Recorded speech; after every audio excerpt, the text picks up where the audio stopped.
बिस्मिल्लाहिर्रहमानिर्रहीम। अस्सलाम वालेकुम स्टूडेंट्स। आज हमने लॉजिकल फंक्शंस को पढ़ना है और आज का लेक्चर भी पिछले लेक्चर की तरह बड़ा इम्पोर्टेंट चैप्टर है, लेक्चर है सॉरी। तो आज हमने लॉजिकल फंक्शंस पढ़ने एंड, इफ़, एरर, नॉट और फंक्शन। तो एंड फंक्शन के बारे में आपने पढ़ा होगा, फिज़िक्स में लॉजिक गेट्स पढ़े होंगे कि जब हमारे पास दो इनपुट वन हो जाएं तो उस सूरत में जाकर आपके पास रिज़ल्ट जो है वो वन होता है या ट्रू होता है, इक्वल टू और sorry and bracket start logic one and logic two. मतलब एंड का मतलब ही होता है और अगर एक भी इनपुट ज़ीरो तो फॉल्स, दोनों इनपुट ज़ीरो तो डेफिनेटली फॉल्स, और अगर एक भी इनपुट ज़ीरो होगी तो ज़ीरो मीन फॉल होगी। तो दोनों का वन होना ज़रूरी है, दोनों ही वन होंगी तब ही जाके ट्रू होगा। इसी तरह नॉट है, नॉट फंक्शन जो है वो हमारे पास काम करता है उल्ट का। मतलब आप इसको कोई सही बात कहेंगे तो ये गलत कहेगा और जो गलत बात कहेंगे उसके लिए वो सही कहेगा। मतलब आप इसको ज़ीरो कहेंगे तो कहेगा वन, वन कहेंगे तो zero. Equal to not bracket start, मैं अगर फ़र्ज़ करें मैं कहता हूँ 5 + 5 = 10, बात मैं सही कर रहा हूँ लेकिन वो कहेगा फॉल्स, ठीक है। और अगर मैं इसी तरह अगर मैं कह देता हूँ 5 + 5 = 12, जो कि बात एक्चुअली जो है गलत है लेकिन वो इसको कहेगा ट्रू, ठीक है।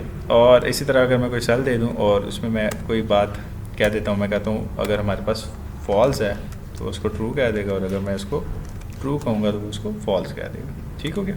इसके बाद और फंक्शन। और फंक्शन बेसिकली इस्तेमाल होता है कि अगर हमारे पास दो में से कोई भी एक इनपुट जो है, दो इनपुट में से कोई भी एक इनपुट वन हो जाए तो हमारे पास फंक्शन जो है वो वन हो जाता है या फिर ट्रू फंक्शन हो जाता है। इक्वल टू और मतलब दोनों में से कोई एक इनपुट भी वन हो, कॉमा ट्रू। तो हमारे पास कोई एक भी वन हो जाए तो ये वन हो जाएगा, दोनों वन है तो डेफिनेटली वन होगा। अगर इसको मैं ज़ीरो कर दूँ, इसको वन कह दूँ, या इसको ज़ीरो कर दूँ और इसको वन कह दूँ तो तब भी ट्रू।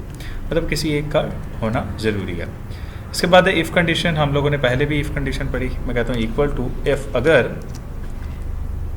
वैल्यू दिस वन बड़ी हो किससे, मैं कहता हूँ अगर ये वैल्यू 12 से बड़ी हो तो मेरे पास कॉमा डबल कोटेशन, तो मेरे पास ये ट्रू कर दो। और डबल कोटेशन के अंदर आप कुछ भी लिख सकते हैं, आप पास लिख सकते हैं, आप हाई लिख लेता हूँ मैं ये ले, और कोमा अगर गलत बात हो तो फेल। मतलब अगर वैल्यू बड़ी होगी तो सॉरी हाई है तो डेफिनेटली उसके साथ कम्बिनेशन लो का बनता है, तो मैं लो लिख लेता हूँ, ठीक हो गया।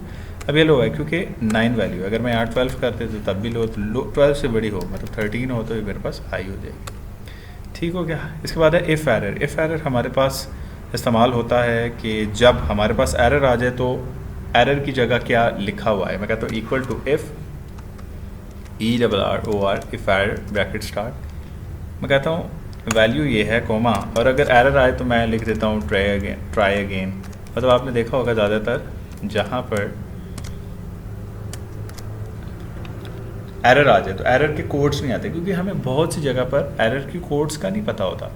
लाइक फैटल एरर की जगह अगर #0.001392 लिखा हुआ हो तो हमें नहीं पता कि ये एरर कौन सा है, लेकिन अगर फैटल एरर लिखा हो तो हमें पता चल जाता है। इसी तरह अगर कहीं पर ट्राई अगेन की जगह कोई कोड एरर हो, जैसे कि 3978235 अगर ये कोड लिखा हो तो हमें नहीं पता चलेगा। तो उस कोड की जगह जो है बैकएंड पे हम क्या करते हैं, कोडिंग करते हैं, और उसके फ्रंट पे जो है वो ट्राई अगेन का मैसेज आ जाता है, इनपुट अगेन का मैसेज आ जाता है, इंसर्ट अगेन का मैसेज आ जाता है, इनपुट एरर का मैसेज आ जाता है, जो कि एक्चुअली ह्यूमन लैंग्वेज के नज़दीक है, मशीन कोड नहीं है, हाई लेवल लैंग्वेज है, तो इसलिए वो हमें ज़्यादा आसानी से समझ आ जाए। अब देखिए यहाँ पे नेम जो है बेसिकली एरर है, तो जिसकी वजह से वो ट्राई आ गया। इक्वल टू मैं अगर कहता हूँ 5/2 तो मेरे पास जो रिज़ल्ट यहाँ आ रहा है वो यहाँ पर आ रहा है। लेकिन अगर यहाँ एरर आ जाता है, जैसे मैं कहता हूँ इक्वल टू 5/0 एरर आ जाएगा, तो यहाँ पर ट्राई अगेन लिखा जाएगा, ठीक है। उम्मीद करता हूँ लॉजिकल फंक्शंस की आपको समझ आई होगी।